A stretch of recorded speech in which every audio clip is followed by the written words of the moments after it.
Shri Abdul mannan जी, हम यहाँ पर कसौटी संस्था कानपुर में जो अभी थोड़े दिन पहले रफली अबाउट 7-8 महीने पहले स्थापित हुई है, कदाचित आपको इसके बारे में पता हो। कसौटी संस्था का मुख्य उद्देश्य ये है कि वोटर्स जो मतदाता हैं उनमें जागरूकता आए, मतदाताओं का वोटिंग प्रतिशत बढ़े और अच्छे व्यक्ति जो चरित्रवान व्यक्ति हैं वो विधानसभा के चुनाव में या संसद जो भी चुनाव होता है आगे उसमें चुन करके आए, ताकि वो विकास करें, भ्रष्टाचार से लड़ाई के बाद में भ्रष्टाचार से निजात दिलवाएं और जो समाज की जो क्षेत्र के मतदाताओं की मूलभूत सुविधाएं हैं, पानी है, बिजली है, सीवर है, टेलीफोन्स हैं, चिकित्सा सुविधा है और जो शिक्षा का स्तर है बहुत घट गया है। शिक्षा में जागरूकता, शिक्षा के लिए जितना पैसा भारत सरकार दे रही है, वर्तमान कांग्रेस सरकार 6 से 18 साल तक के बच्चों को मुफ्त शिक्षा है, मुफ्त भोजन है और मुफ्त कपड़े हैं, तो उसमें पूरी तरह से उसका धन का, जहाँ तक मुझे लगता है, पूरी तरह से उसका सदुपयोग नहीं हो रहा है। तो इसमें क्या क्या आपके पास रणनीति है, आप अपने हिसाब से कैसे क्या करेंगे? सबसे पहला क्वेश्चन ये है कि आप कांग्रेस पार्टी आपने कब ज्वाइन की और कोई इलेक्शन वगैरह आपने संभवतः पीछे भी लड़े हैं, क्या उनकी स्थिति?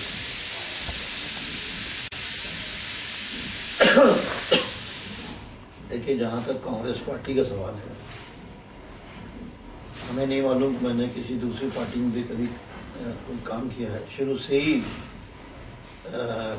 हमने कांग्रेस में रहे हैं, क्योंकि हमारा परिवार भी कांग्रेसी परिवार रहा है। फादर वगैरह हमारे सब कांग्रेस में थे, इलाहाबाद से उनका संबंध था, तो इसलिए हम लोगों ने आँख तो कांग्रेस में। और सच्चाई ये है कि जब हम किसी पार्टी को देखते हैं और पार्टी के साथ साथ उसका ये इतिहास, ये पार्टी हमारे देश को चला सकती है, ये पार्टी हमारे देश में, चूँकि दुनिया में सबसे ज़्यादा मजहब, सबसे ज़्यादा जातियों के रहने वाले लोग हिंदुस्तान में रहते हैं, ये पार्टी उन सबको एक सूत्र में बांध सकती है। और वो इसलिए सही दिखता है क्योंकि जब देश आज़ाद हुआ तो यही वो पार्टी है जिसने इस मुल्क को एक सेकुलर संविधान दिया। तो जब जिसके मन में सेकुलरिज्म होगा, हर धर्म की इज्जत होगी, सम्मान होगा, सब लोग बराबर से रहें, सबको सबका अधिकार मिले, तो निश्चित रूप से वो पार्टी बेहतर होगी। इसलिए इस पार्टी में जब से हमने आँख खोली, हम लोग इसी पार्टी में जी। रहा संबंध आपका कि कैसे उम्मीदवार राजनीति के अंदर होने चाहिए, देखिए शुरू से हमने जब देखा है, चाहे वो सोशलिस्ट मूवमेंट हो या कोई मूवमेंट हो, लेकिन पहले लोग चुनाव लड़ते थे तो कुछ न कुछ उनकी सियासी पृष्ठभूमि होती थी। जनता के लिए, जनता की समस्याओं के लिए अगर उनका इतिहास देखें तो एक लंबा इतिहास, उस मामले में जेल करते थे। हम इस जेल यात्रा की बात नहीं करते हैं जिन्होंने इमरजेंसी में पटरियां उखाड़ी, बम फेंके, हम इनकी बात नहीं करते हैं। लेकिन और पुराने लोग जो थे वो वाकई में सम्मान योग थे कि उन्होंने देश के लिए और समाज के लिए, समाज को बनाने के लिए बहुत कुछ किया।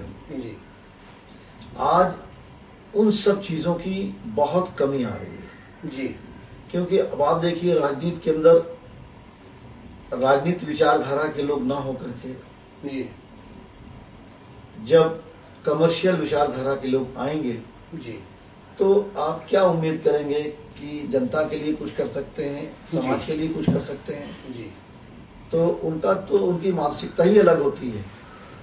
तो इस पर जो है वो अब जनता को रोक लगानी चाहिए, इसलिए कि देश अब उस दिशा में जा रहा है, अगर ये चीज़ें कायम रही, कि वहाँ से बहुत सारी चीज़ें जो है वो देश की विकास, देश की एकता में जो विपरीत दिशा में बहती हैं, उनमें बाधा बन सकती है। अब जो इस वक्त जो लीडरशिप है केंद्र की, कांग्रेस की लीडरशिप जो है, बहुत सारी पार्टियां हैं, आप सबको देखिए, लेकिन आज जो खूबियां आज कांग्रेस में है, कांग्रेस के लोगों में है, व्यक्त खराब हो सकता है, लेकिन पार्टी में समझता हूँ कि हिंदुस्तान में सबसे बेहतर पार्टी अगर कोई है तो कांग्रेस पार्टी। और ये हमारी खुशकिस्मती इस मुल्क की कि इस मुल्क में सोनिया गांधी और राहुल गांधी जैसा नेता है जो आज देश को बचा सकता है, देश के लोगों को सबको साथ में ले चल सकता है, देश में भाईचारगी और एकता का माहौल बना सकता है और देश को विकास के रास्ते पर ले जा सकता है, जो जैसा कि आजकल हम लोग देख रहे हैं। तो इसलिए इस दृष्टिकोण से अगर आप देखिए तो हम समझते हैं कि कांग्रेस से बेहतर कोई पार्टी इस मुल्क में नहीं होगी। लेकिन वही मैंने कहा कि पार्टी तो अच्छी है, लेकिन पार्टी के लोगों को भी देखना चाहिए। ये काम है जनता का और ये काम है आपका। आप लोगों में बेदारी पैदा करिए, अवेयरनेस लाइए, जैसे आप कसौटी के माध्यम से आप जनता को जागृत कर रहे हैं कि हमें कैसे प्रत्याशियों का चयन करना चाहिए।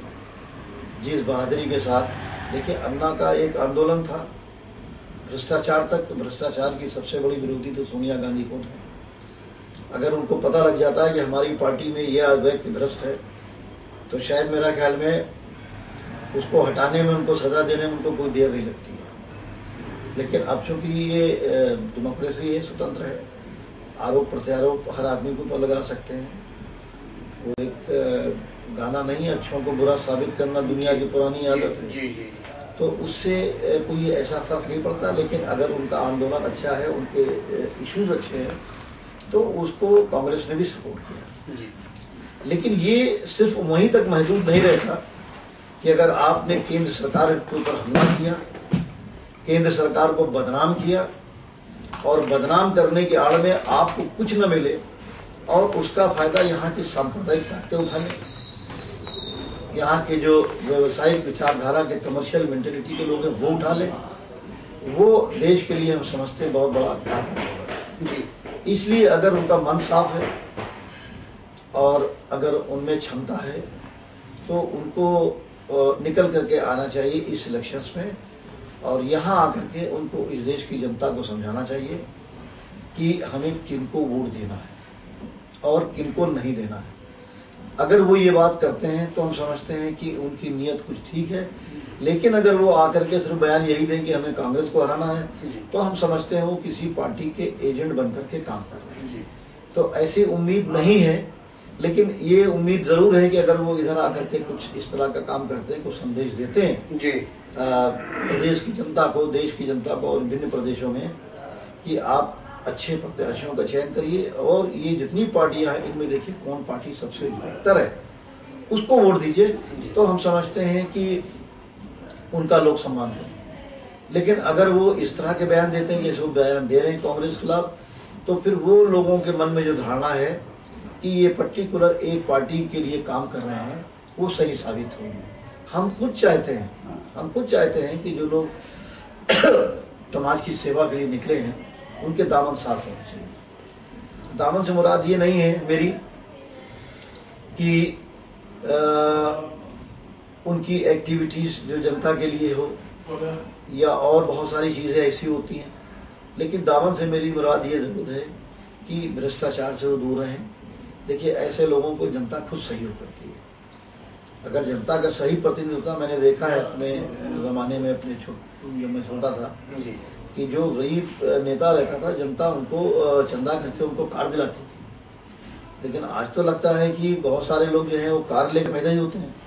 जहाँ दूसरी पार्टी में गए, और ऐसी पार्टियां हमने तो कांग्रेस के बहुत सारे लोगों को देखा, मैं खुद देख रहा हूँ कि हम लोग तो स्कूटर वाले और रिक्शे वाले और साइकिल वाले लोग हैं और कार भी खरीदने की हिम्मत अगर करते हैं तो बहुत सस्ती और जो सेकेंड हैंड थर्ड हैंड की होती है वो खरीदते हैं। लेकिन बाकी लोगों को जिनकी कोई राजनीतिक जिंदगी नहीं, अगर आप उनको देखिए तो थोड़ा जरा सा हम लोग को ये सब चीज़ें देखनी पड़ेंगी कि उस व्यक्ति का कोई आपराधिक इतिहास ना हो और उसका चरित्र भी साफ सुथरा हो, जनता उससे परेशान ना हो। तो ऐसे लोगों को हमें समझना पड़ेगा। और ख़ास तौर से देखिए, सबसे ज़्यादा ज़रूरी जो है वो इस मुल्क में सद्भाव बनाना ज़रूरी है। क्योंकि हम कभी कभी कोट करते हैं कि जब हिंदुस्तान की जंग आज़ादी हो रही थी तो वायसराय ने किसी शख्स को मौलाना अबुल कलाम आज़ाद के पास भेजा जी, और उसने ये कहा कि तुम्हें आज़ादी चाहिए, कि अंग्रेज तो हिंदू मुसलमान को लड़ा करके ही राज कर रहे थे, कि तुम्हें आज़ादी चाहिए या हिंदू मुस्लिम एकता। तो मौलाना आज़ाद ने कहा कि हमें हिंदू मुस्लिम एकता चाहिए, जब हम एक होंगे तो आज़ादी तो हम ले ही लेंगे। तो आज हमें सबसे बड़ी ज़रूरत है इस मुल्क में कि हमारे बीच में जो ये नफ़रत का बीज फैलाते हैं, जो जहर फैलाते हैं नफ़रत का, सांप्रदायिकता का, इनको हमें कंट्रोल करना है। तो वो कौन लोग हैं जो ये नफ़रत फैलाने वाली सांप्रदायिक पार्टियों को जो लोग सपोर्ट कर रहे हैं, जिनकी वजह से आज ये जो है सांस ले रही, ये कौन लोग हैं, हमें सबसे पहले उनको देखना पड़ेगा। अगर हम देखेंगे तो आज आप देखिए कि भारतीय जनता पार्टी आरएसएस जो है उसने बहुत सारी नई पार्टियों को जन्म दिया। उन नई पार्टियों का क्या अस्तित्व, क्या कर सकते हैं, क्या वो इस सूबे की हुकूमत चला सकते हैं? करीब करीब 56 भाई बहन हैं, चला सकते हैं।